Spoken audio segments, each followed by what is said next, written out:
Well, good evening. I do want to say thank you for that nice introduction. Obviously, one of the two of us is smarter than the other. And that's why there's a doctor by his name and a doctor by his name. And we, in fact, did spend... You were there for 4 months while we were there.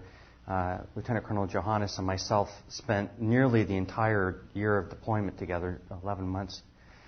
And so it's really a homecoming to get everybody back together. I want to thank you all for coming out. Kind of sparse. It's a very cold evening, but I see some friends who've come and some coworkers. I guess you felt like you had to be here because you work for me. Well, you'll get your reward later. But this is a short, very high view of what we did in Afghanistan. As you can see, it's rather dated. We're approaching 3 years of being back, and I'm very glad for that. It was a very difficult year for many reasons, a lot of challenges, but because of the friendship that people like you and I had, we were able to make it through it, and I think we made a difference over there, Tay. So I'm going to first start off with the slide here, show a quick video that again is rather dated, and then we'll get into the discussion of what you and I did. So the overall slide shows the organizational structure that we found ourselves in Afghanistan. There is what we call the kinetic fight, which is U.S. Forces Afghanistan or U.S. 4 Alpha. That wasn't us. We were the other side. We were, as it says up there, NATO training mission. The American side of that was the Combined Security Transition Command Afghanistan, or as we would say, CSTICA. And then within that was the entire training side of and mentoring side of what we were and still are doing in Afghanistan. You had the air power piece, and that's NATO Air Training Command Afghanistan. We were in the wing. Matter of fact, I'll go to the next slide. Oh, yes. The disclaimers. Everything I say is made up by me and Tay, so you can't take that to the bank. So there's our hero shot. Tay was the J7, the chief of engineering, civil engineering, and he was responsible for the infrastructure build throughout Afghanistan for the Afghan Air Force. A lot of work there, building runways and Quonset huts and things like that. I was the J5 chief in charge of strategic plans, responsible for really the aircraft build. What were the requirements that we had? What aircraft did we need? How many of them did we have to procure? And we'll get into that. So we actually worked very closely together because in order to bed down those aircraft, I had to have air bases ready to take them. And we're going to talk through a little bit of that. But I'm going to show a quick video that was released back in June of 2011. Intentionally, we're kind of sharing information that's rather dated because we're just sharing our experiences. You can go to a website to find out what's going on with NACA today. But let me show you what we were doing back when we left.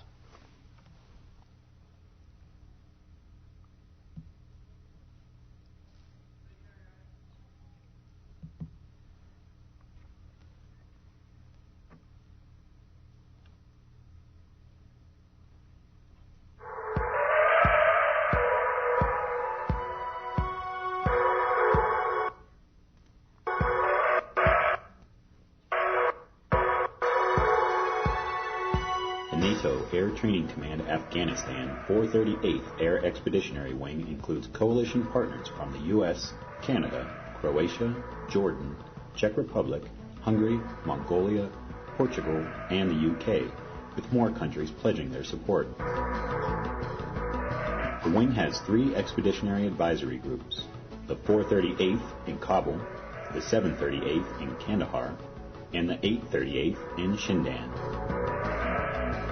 There are currently 2 Afghan Air Force wings, in Kabul and Kandahar. There are 4 detachments, Shindan, Mazar-e-Sharif, Herat, and Jalalabad. The NAC Commission set the conditions for a professional, fully independent, and operationally capable Afghan Air Force that meets the security requirements of Afghanistan today and tomorrow. NACA is building the Afghan Air Force by focusing on training pilots, maintainers, and all the support personnel required to operate. The Afghan Air Force is proceeding well along the path to become a professional, fully independent, and operationally capable Air Force.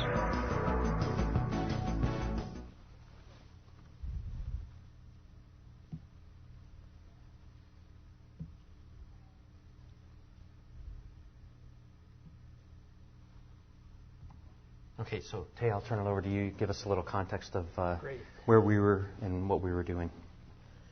Okay, well, again, let's see, is this one? Okay. Thank you for coming. Kind of excited to be here. I know I'm an AFIT professor, but hopefully what we're planning to do tonight is cultivate some questions, some thoughts, some things that you want to ask us, because we're looking forward to that question and answer period at the end. So to go along with the caveats about this being a snapshot between 2010 and 2011, and these are personal perspectives that myself and Colonel Strasser have, I'm also going to give you one more caveat.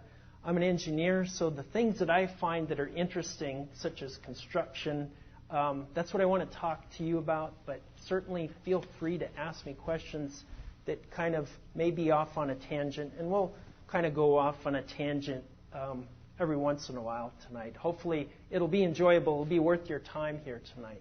So let me begin with a little discussion about Afghanistan. So if you can picture the country, it's about the same size as Texas, but considerably much more geographical diversity. You'll notice right in the center here, there's just extremely high mountain ranges. You know, so that obviously, as you're flying aircraft, that's a real issue when it comes to trying to get over those. So you have to make sure that your aircraft actually can achieve those altitudes to operate in this kind of environment. Most of the population is right here in Kabul. So out of the 31 million, a large portion of those people actually live right in the center.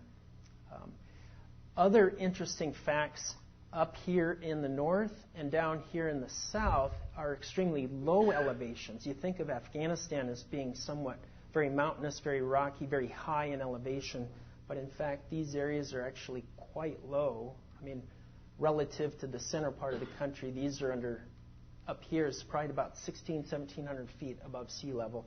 Down in the south here, where Kandahar is at, it's also quite low, below 2,000 feet. But here in Kabul, fortunately for us, so it didn't get very hot during the summer. It got hot, but the elevation there was about 6,000 feet, so it stayed relatively cool. The geography and the diversity of the geography was kind of also matched by interesting climatic conditions, if you will. And certainly as an engineer, I had to take into account things like wind. So the first thing that Colonel Strasser and I discovered when we got in there is they were talking about this season called the 100 Days of Wind. So I would draw your attention to the picture here. I think this is one of those pictures. But imagine a steady 30 to 40 mile an hour wind out of the north for 100 days nonstop.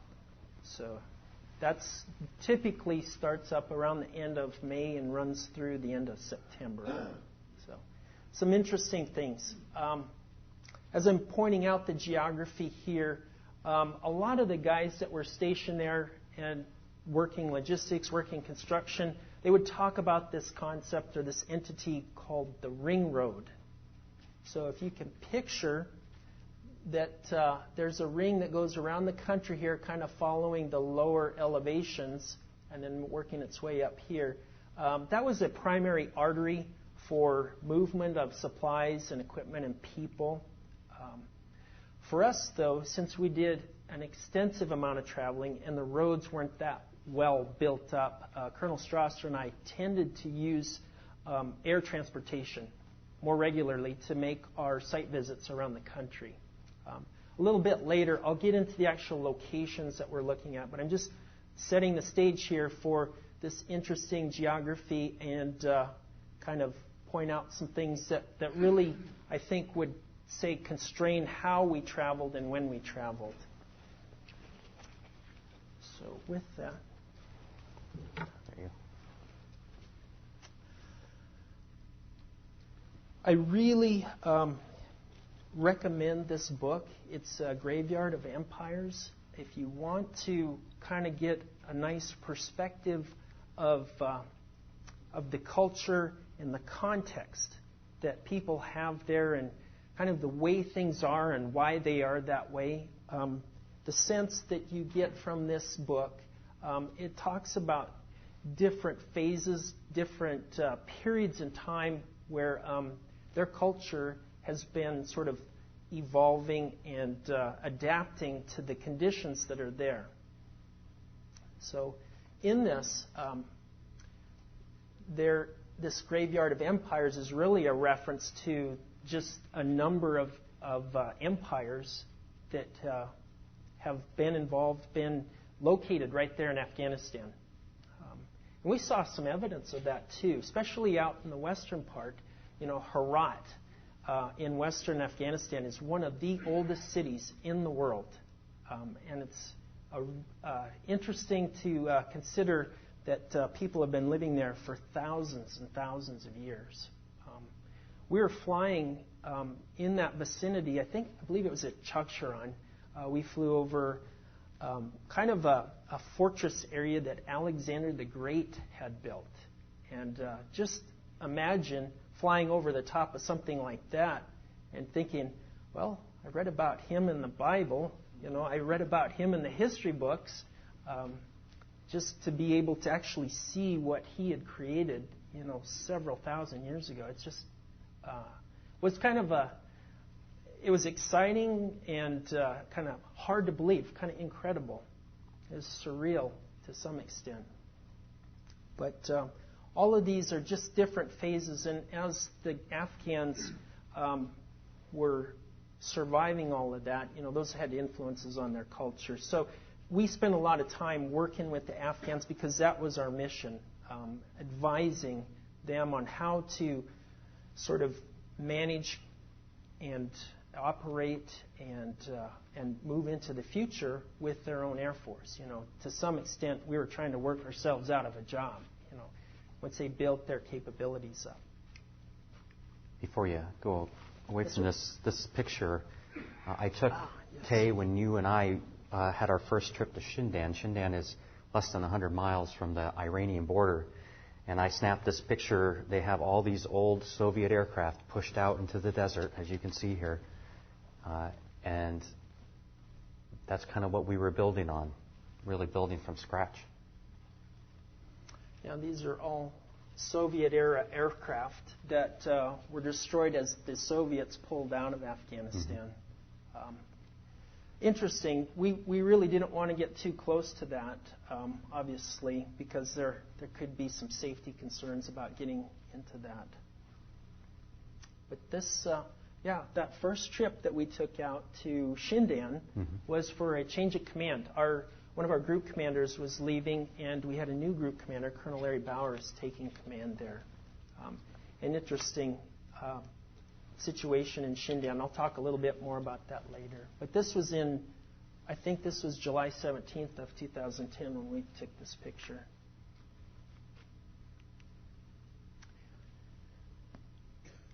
And this is most of our wing staff and some of our group staff in this picture. I'd like to point out the gentleman in the center, currently Major General Alvin, and to his right, Colonel Craig Rice, our vice wing commander. Those two individuals established a vision for us and made it clear and made it executable and enforced this fact that we were working side by side with the Afghans. That our job, even though we were not in the kinetic fight, we were shooting weapons that didn't have bullets. So the idea is that the Afghans, if we create that capability, that competency, that they would then be able to run things on their own. But I want to point out that very clearly and very early, this is not too far after the change of command, which occurred on September 10th, I believe, of 2010. So General Alvin was our commander for most of my tour and most of Colonel Strasser's tour. But it was taken on Thanksgiving Day. This was Thanksgiving. Okay, Thanksgiving of 2010. But professionalism, and again, this is really where we spent time getting to know, building a relationship with the Afghans, making sure, showing by example, explaining, discussing the fact that they had to be competent, that they had to be professional. I mentioned that in the graveyard of empires, they have been for centuries surviving various foreign forces and international forces, and in some cases internal forces, but always in that mode of survival.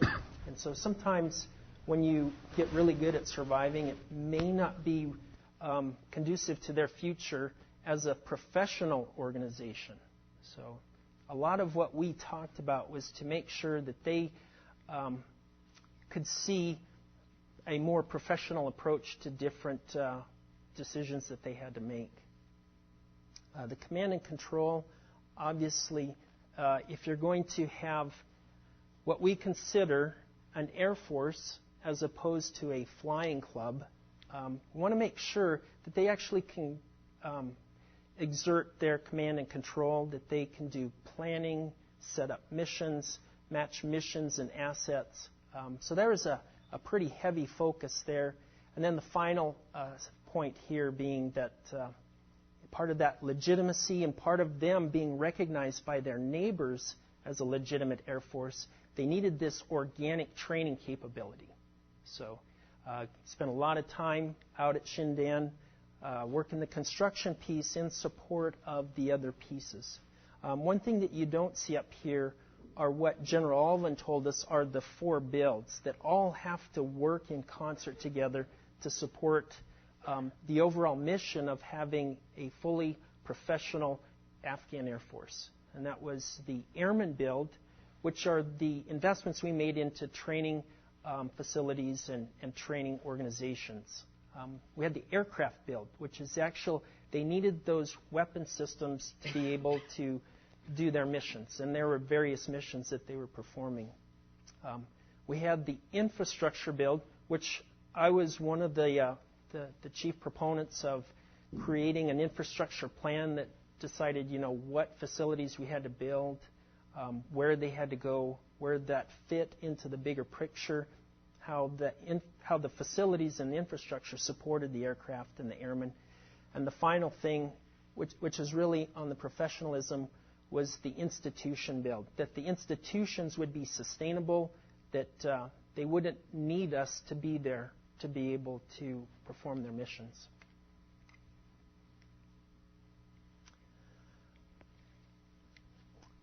When Colonel Strasser and I got there, there was about 7 coalitions. And these were countries that decided, to come in and be a part of the mission to build this Afghan Air Force. By the time we left, it expanded to 15, so it more than doubled the number of coalitions that were involved. And I say we, collectively, the we wasn't just Air Force, wasn't just U.S. forces like Colonel Strasser and I, but we spent a lot of time working, let's say, with the Italians out in Shindan. The Spanish were out at Herat. Spent a lot of time with the Germans up in Mazar-e Sharif.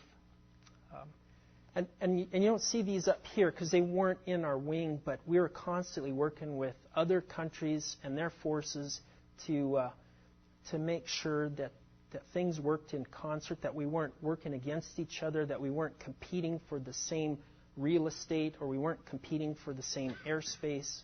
There's a lot of coordination that had to happen. And all of these countries had a very important contribution to the overall mission of building the Afghan Air Force. Some of these, were fairly light, but some of them were quite robust teams. In fact, it was interesting with the team that we had from Mongolia. It was always fun to pick them up over at the dorms, and we would bus over to the Afghan Air Force base where we were working.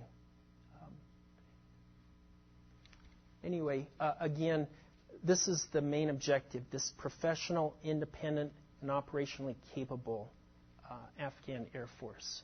That they were competent and professional in making sure that they could run their own Air Force instead, and get to a point where we got out of the job of advising them how to do that.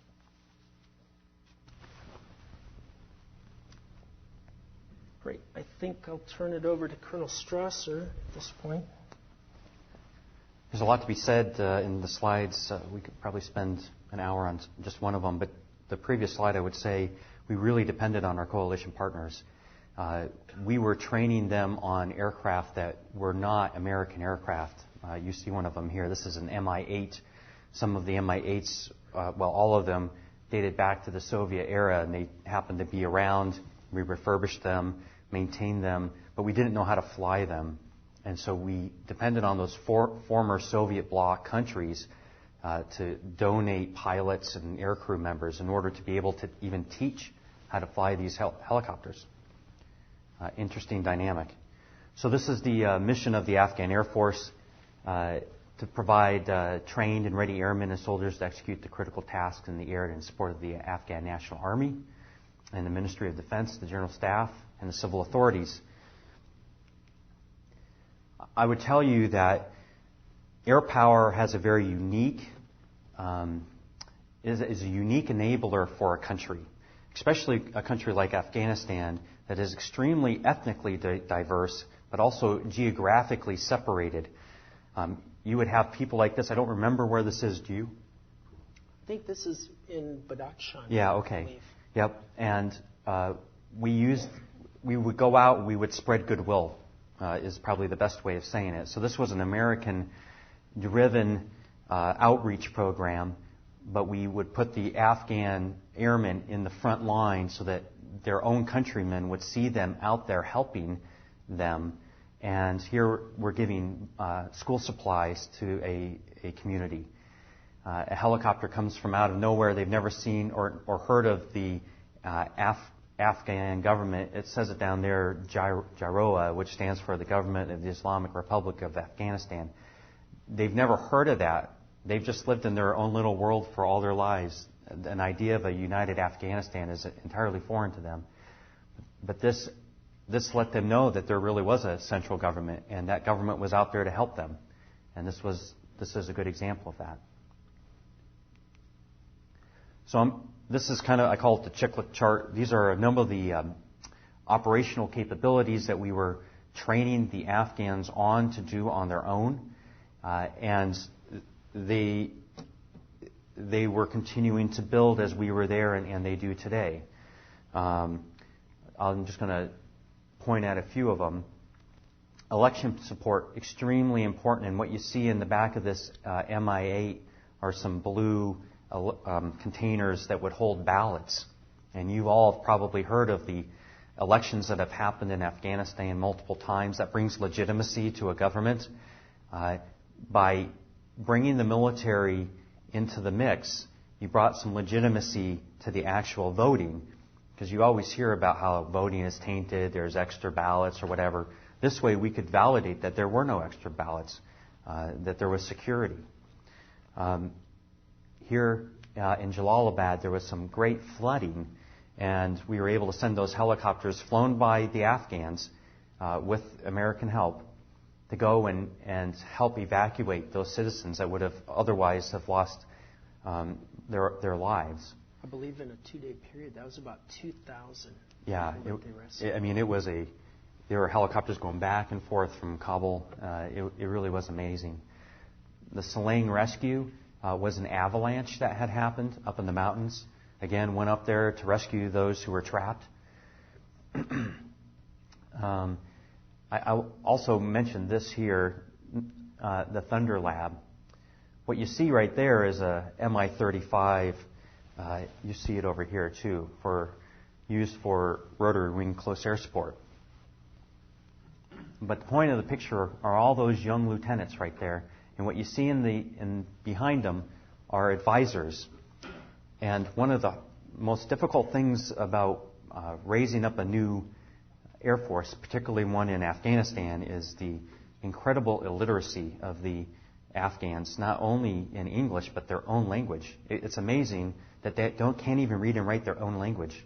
And so we would need to get them from that point to being able to read and write their own language so that they could read and write English, so that they could speak the international aviation language, which is English. It was and still is a great challenge. And we found that if we put those lieutenants, as you see here, in with the advisors standing behind them in the same dorms and made them speak English all the time, that they would actually learn. It's English immersion. That's nothing new. If you've learned the language before, you know immersion is the right way to learn a language. And they were doing great. Many of those lieutenants were able to come to the United States and get pilot training at Fort Rucker as well as other fixed-wing bases. That is a great success. And I look at them and I think of, and you probably all think the same thing, that's the future of Afghanistan. And if they're going to succeed, those lieutenants have to succeed. That's probably enough here. Sir, if I go ahead. Add one anecdote to that. You mentioned the illiteracy rate. Mm-hmm. So we actually gave the engineering battalion a third grade literacy exam. And we had about 25 people that took the exam for the third grade literacy. 3 of them passed it. So in their own language. It was in their own language. It wasn't in English. It was in their preferred language. I think they could either take it in Pashto or Dari. But these people were not dumb. They were highly intelligent. The same group. We were introducing them to the idea of following a checklist. So the checklist, some of them got quite long. I remember one checklist was probably about 5 pages long, over 200 items on that list. And most of them couldn't read the checklist, but they said, just tell us what's on the checklist. So they did that for a couple of days. They tested them a little bit, I would say maybe 5 days later or a week later. And out of the over 200 plus checklist items, the most anybody got wrong was 2. So they memorized the whole thing. So they're highly intelligent. Their intelligence are in different areas. So, in the concept of this checklist, we saw, just because they can't read and write, they really are highly intelligent. Good point, and I'm going to talk about that when we get to the aircraft build. So, as I say here, air power really brings legitimacy, sovereignty to government that might otherwise not have existed. And here you can see another one of the rescues during the flooding. So I'm going to turn it back over to you. You're going to tell us a little bit about the infrastructure build, and then we'll talk about the aircraft build, and then open it up for questions. Okay, so what we're looking at in this picture is a fabric type shelter. So basically, you install this framework and then you stretch a fabric over the top of that. It's an expedient type of shelter system. You can set it up for aircraft maintenance, aircraft parking, and in some cases you can even do some sort of shop level maintenance or create it, turn it into an area where they might handle other sorts of administrative needs. But anyway, it's a nice general purpose shelter, and it goes up fairly fast. This picture was taken out at Herat, and this is going to become a maintenance facility for the Mi-17s that we had running there. We had in this partnership, and it was actually probably better explained as a conglomeration. There's just a lot of stakeholders in the construction piece of the Afghan Air Force. I'll list a few here. The Air Force Center for Engineering and the Environment, they did a lot of contracting. They handled a lot of the facility construction. The Army Corps of Engineers also did a lot of construction, and we tried to balance the bigger projects between the two construction agents. And then this last one, this Army Contracting Centers in Kabul and Herat, typically handled some of the smaller pieces. We were trying to sort of cultivate an organic capability for the Afghans to create businesses, to create jobs, put Afghans to work, get them experienced in doing construction.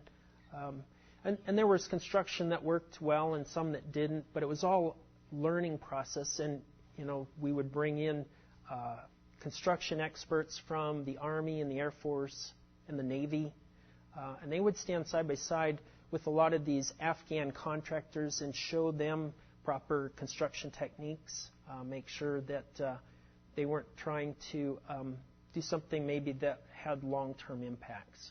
But it was constantly a learning process from start to finish. There were additional people at our higher headquarters that would come in and help us out with different types of construction, whether it was permanent facilities or maybe something a little more temporary like this fabric structure. And then useful DLA and GSA had some options for some prepackaged types of constructions where we could come in really fast and set something up to meet the mission need. That was all part of this orchestration effort that we, along with our other coalition counterparts, other U.S. forces, the Afghan forces, trying to sequence the things so that we weren't creating this fog and friction.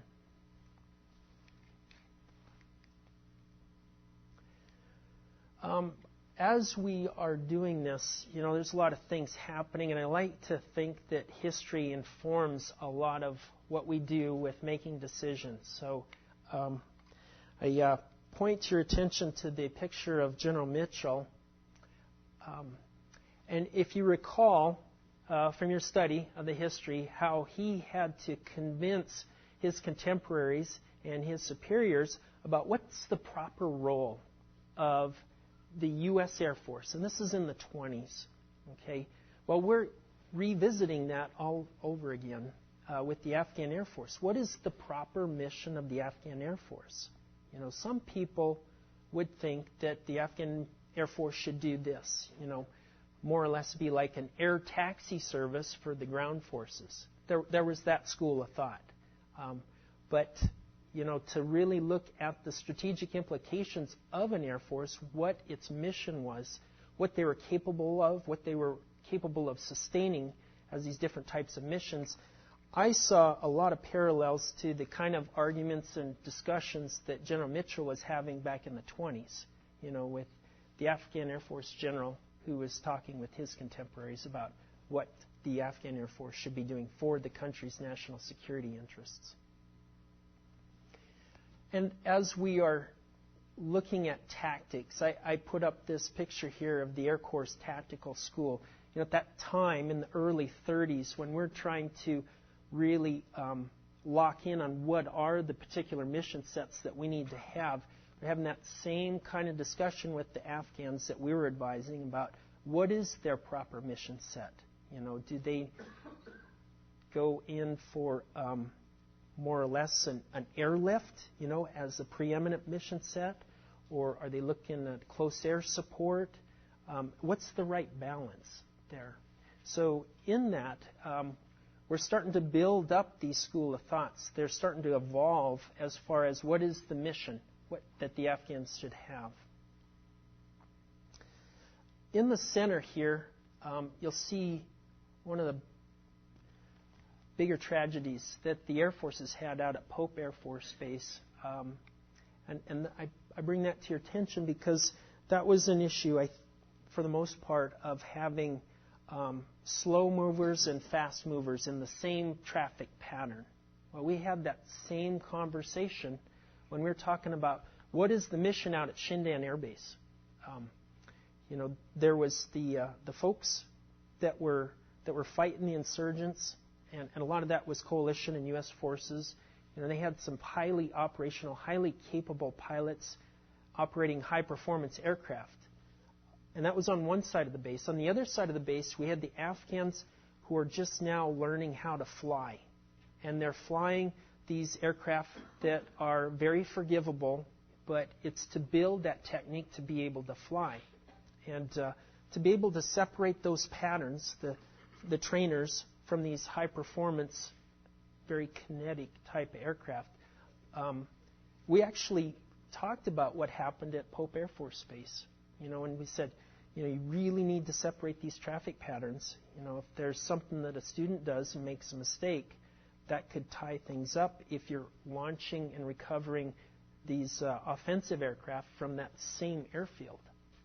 So those are just various examples, various anecdotes of how history informed a lot of our decision making.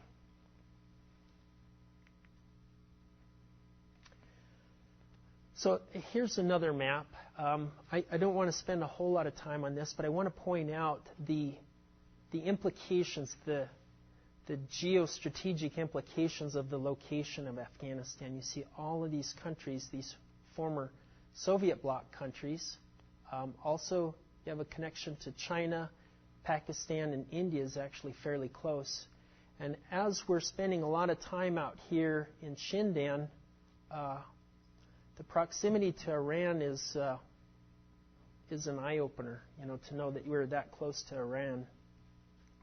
But as I point out some of the symbology here on this chart, the stars were all the places where Colonel Strasser and I actually were able to take smaller teams to go out and establish plans in concert with the Afghans about, where are the proper places to have our infrastructure.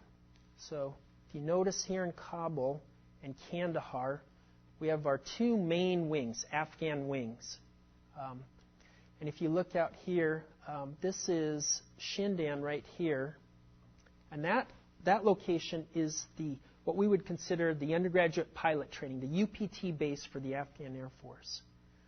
At Herat, at Mazar-e Sharif, at Jalalabad, and at Gardez were the 4 air units that we had.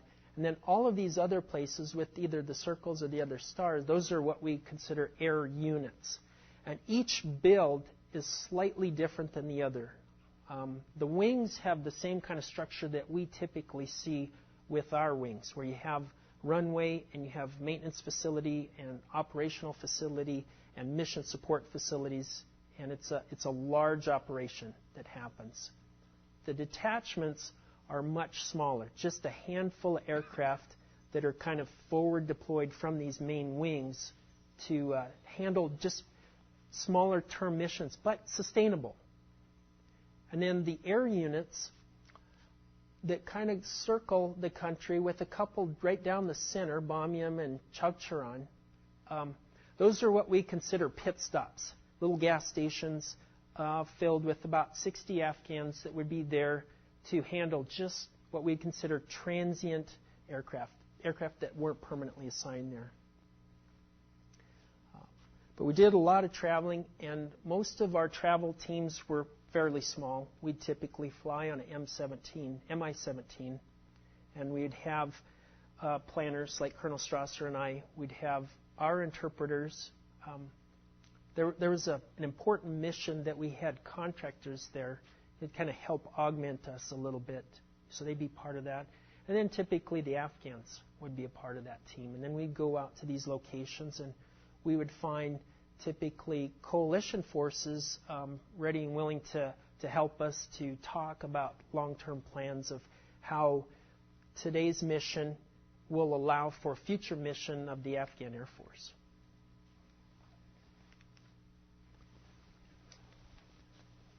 Can you all hear me from here?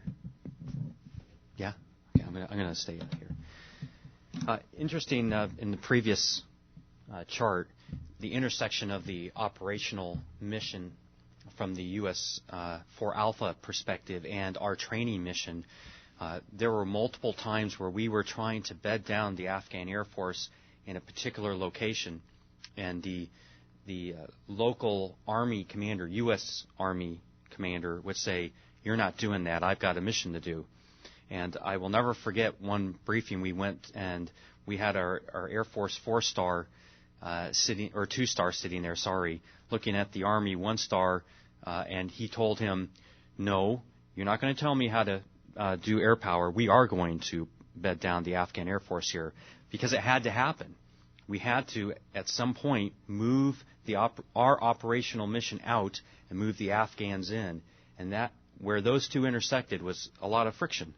Interesting dynamic. So I'm going to end up here in the next couple minutes talking about the aircraft build. That was essentially my responsibility. We were starting from what was the remnants of the old Soviet Empire. And some of those aircraft were still somewhat airworthy. You see the AN-26, that's an AN-32, essentially the same type of tactical cargo aircraft. Mi-24s that we refurbished into Mi-35s, gunships. There weren't very many of those. But really the bread and butter for the Afghan Air Force were the helicopters, the Mi-8s, which we refurbished into Mi-17s. They were uniquely capable in that part of the world. As Tay said, the high altitudes are difficult for aircraft, and they were able to do that. They would take a lot of abuse and keep working. And then what you see there is an L-39 on the lower right-hand side. They only had 3 of those aircraft when I were there, and you can see there's a tarp over it. It was the only jet aircraft of the Afghan Air Force. If you were to ask the Afghans what they really want, they want F-16s. But what they really need are these Mi-17s. So we were really focusing on their need, not their wants. And so we never actually did anything with those L-39s. They were never airworthy because they didn't need to be. So this was my organization's strategic plans. We were responsible for the requirements of the aircraft build. We developed the bed-down plan for the Afghan Air Force, coordinated with multiple U.S. government agencies for support, and made sure everyone was in alignment, which was extremely difficult. Tay discussed that a little bit. There are so many agencies just sitting there in Afghanistan that making sure everybody knows who's in charge and which way we're going is a job in and of itself. Wouldn't you agree? Yeah, I think it requires a master's degree to figure out the spaghetti organization. But there's no doubt about it. There was some functionality there. I put it there. We had multiple program offices from different services. I had Navipo, which was the Navy. I had non-standard rotary wing from the Army. We had, at the time, Aeronautical Systems Center. Now Brenda Colton's here. She's the LAS program manager. A lot of people trying to bring a line so that our requirements are being met. And many of those were real-time. Hey, where are the parts for my aircraft? And as you can see, the bottom line there, acquisition professionals, that's a foot stomper. When you go into a country and you try to rebuild it, you don't think about, let's bring the acquisition professionals in. Let's bring people who know a little bit about requirements and running a program and getting on contract. That's not usually the first thing you think of, but you really need to get them in early. I would say even here we were a little bit behind the power curve, and that's a definite lesson learned. So the folks that you see there on the bottom are all the folks who worked for me. There's 2 sailors in that mix, and 1 lieutenant colonel, majors. For the rest, I think there was a captain in there. We were working all those acquisition issues. So the strategy that we used was crawl, walk, run. And as you see, the crawl was kind of the start, working from what we had. The walk was training them to be able to do what we could do as an Air Force. And then the run is that independence, being able to do it by themselves. The way we said it in NACA was for, with, and by. We do it for them, we'll do it with them, and then they will do it by themselves. We had a term, which is Dari, called Shona Bashona, which means shoulder to shoulder, right? And that was kind of the whole width idea. We're going to do this together, lock arms and go forward. Certainly the crawl I've already alluded to use the fragments of the previous Air Force. And to go to what Tay said, the reason we used the Mi-17 is because that's what the Afghans knew. They had the entire checklist memorized for flying that aircraft. They couldn't read the checklist, but they knew it in their heads, and they've known it for a decade. So why change that? That's a good starting point. But if you're going to go further, that's where some of the English training has to come in. And so the early efforts we had were to refurbish and overhaul and repair what serviceable equipment we could find. In the lower right-hand corner, you'll see an amazing picture, and I always thought this was interesting. That's an Antonov 124 Condor. Is that right? Condor? I think so. It's essentially the Ukrainian C-5, and you can see it's actually kneeling. The front of it's actually almost on the ground. And what we're doing is we're stuffing one of the old Mi-17s into it to go back to the Ukraine to get depot overhauled, and then it would come back a number of months later freshly refurbished and ready to fly.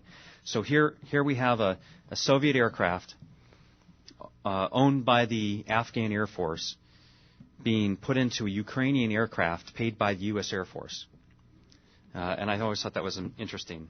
And it was amazing to see that airplane land multiple times to bring us new aircraft or take away the old ones. That was truly amazing. On the walk piece, focus on proven maintenance, training, and operational procedures. That is a large amount of what we did as advisors. Develop that discipline that you talked about, Tay. Discipline and professionalism is something we had to work on every single day with the Afghan Air Force. Developing operational capability, meaning the things that you would do with an Air Force, teaching them to be able to do those things like close air support or casualty evacuation from the battlefield. And then that whole transition to a modern Air Force, I put that in quotes, being able to use the modern tools of a modern Air Force, certainly. And then the independence, being able to self-sustain, being able to be operationally relevant in the environment that they find themselves and be highly skilled is the goal. So here's some of our plans in action. The MIA, I've already talked about the HIP overhaul to the Mi-17, most familiar to the old Guard Air Force. Certainly was the workhorse helicopter best suited for the Afghan terrain. We augmented that aircraft with a new version called the Mi-17 V5. You've already seen a couple pictures. Can I grab my water bottle over there? Thank you. Some of the pictures I showed you up front with helicopters going out in evacuation missions, those were Mi-17 V5s. What's interesting about those, U.S. dollars going to the Russian government to buy those helicopters for our mission was interesting in and of itself.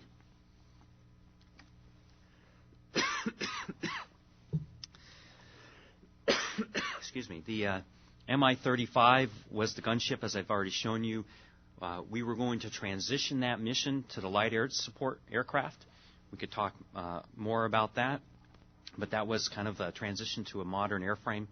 And then, of course, the AN-32, what gave you that tactical airlift capability, and I have some pictures of this here in a moment. The idea was that we would transition to the C-27. We could also have an interesting discussion about that. The C-27 really was an Italian G222, which was 30 years old, that we went out and we procured. We procured 20 of them, and that was a transitional aircraft for us to get to something bigger. And I understand in the fall, 2 C-130s were actually delivered to the Afghan Air Force. I wasn't there when that happened. I wasn't there when that decision was made, but we certainly discussed it at great length. So as you can see, the aircraft build really focused on air mobility for the very reasons I told you about at the beginning of the briefing. It's a key enabler for the entire government to bring cohesiveness to what the government is bringing to its own people. So the other side of what we were doing from the aircraft build was actually instituting organic training. So you saw some of those lieutenants in the Thunder Lab that I showed you. They were getting their flight training in the United States. That proved problematic for a number of reasons. You had to achieve a certain English score to be able to get over here. And sometimes it was hard to make that score, and yet you had people who probably could fly some of these aircraft if they just had an instructor who would enable them to do that without having come to the United States. Some actually went AWOL. That was a problem. You know, when you come from Afghanistan and you come to the United States, it's a lot better over here, I guarantee you. And they knew it. And some of them, I think, may still be here. I'm not so sure. But they know that.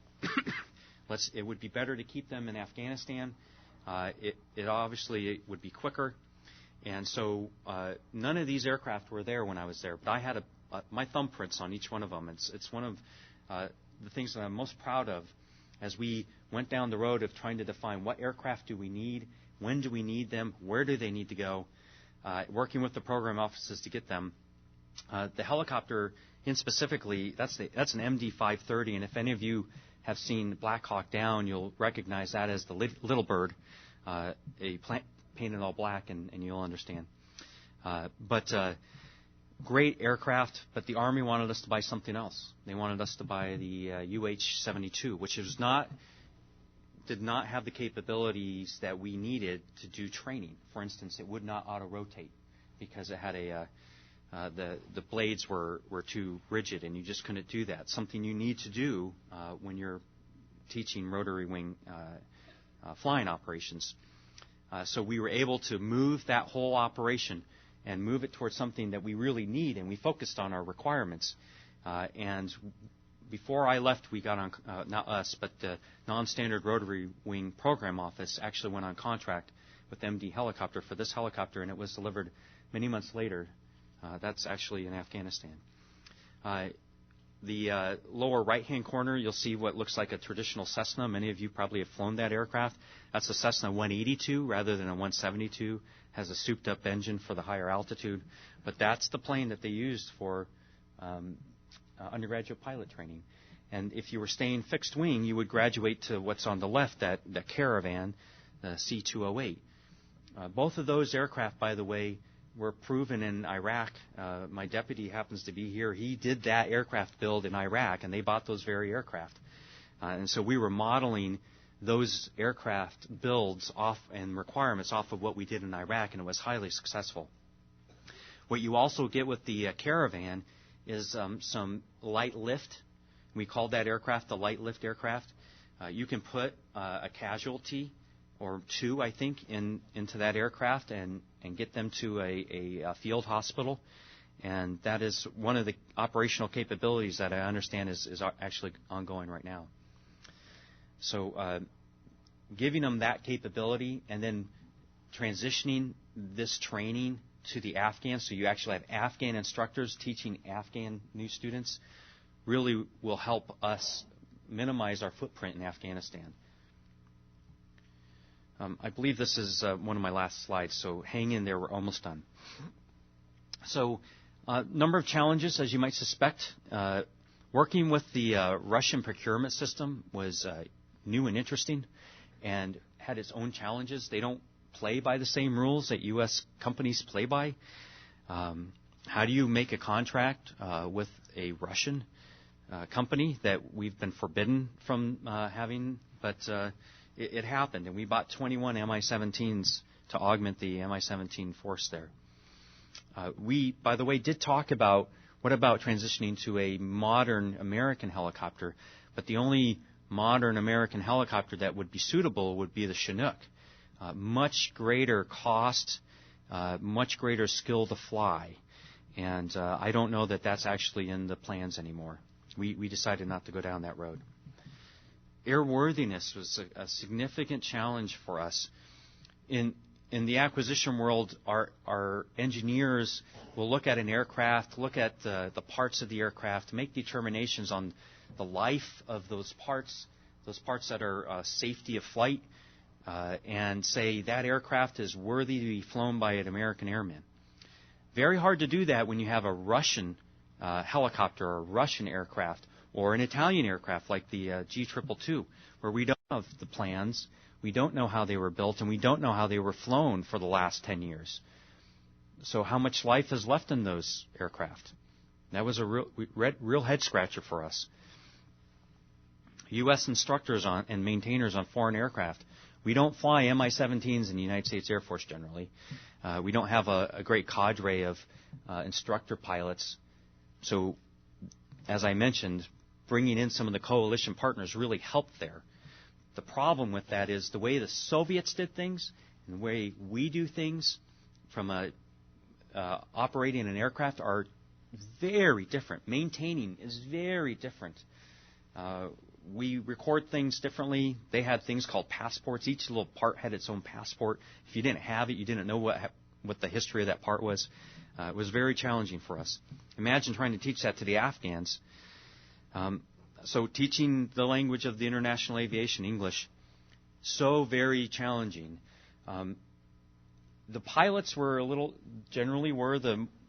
those Afghans that were a little bit more proficient, more educated, but the maintainers were the ones who really needed to know English, because they are the ones who would take the tech orders, read those tech orders, and make the change or maintain the aircraft.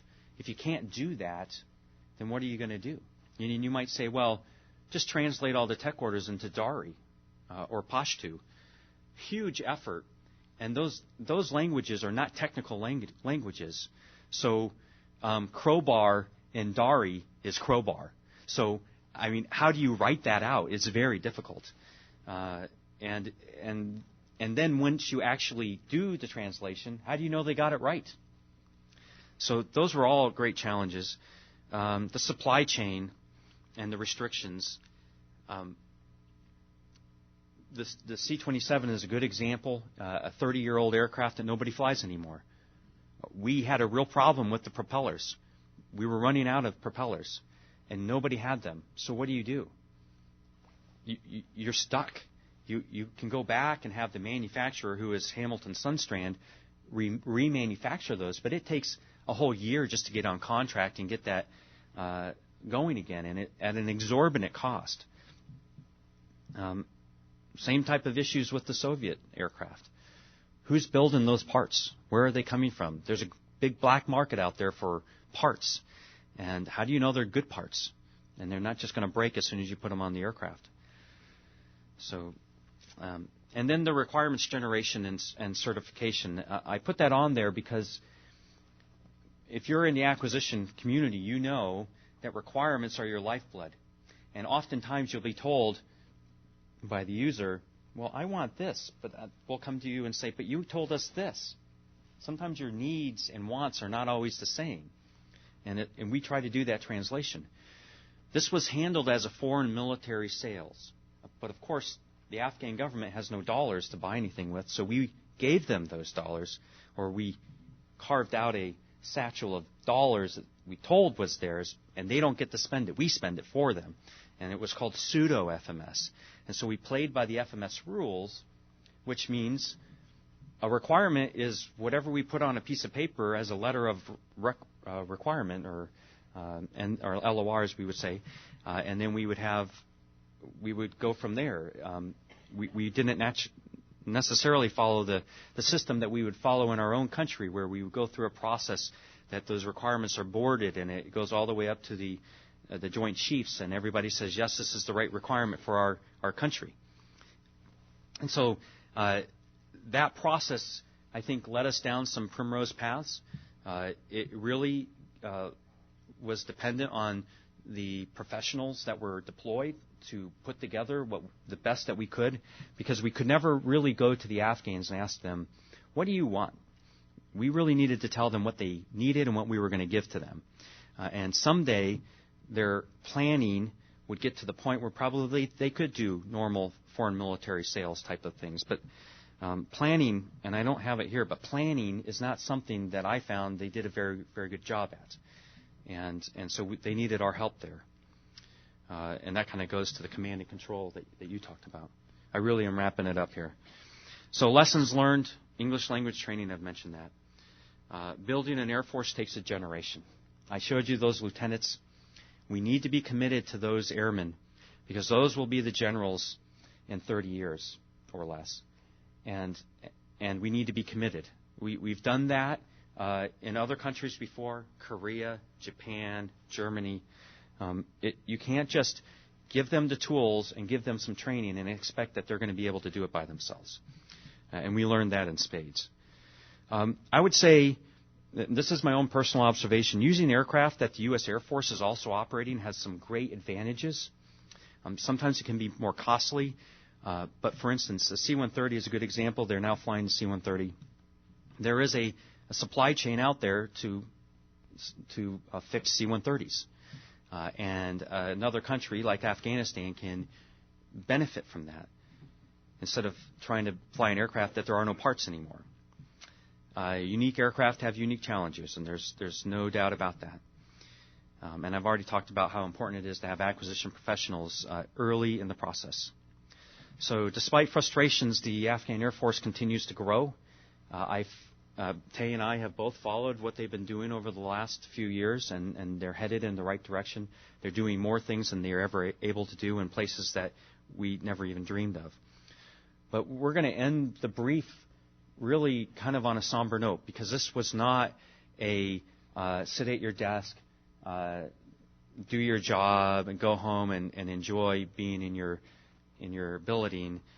We were in great danger, and while Tay and I were there, 9 of our coworkers were shot just across the street from us, where we did our advising every single day.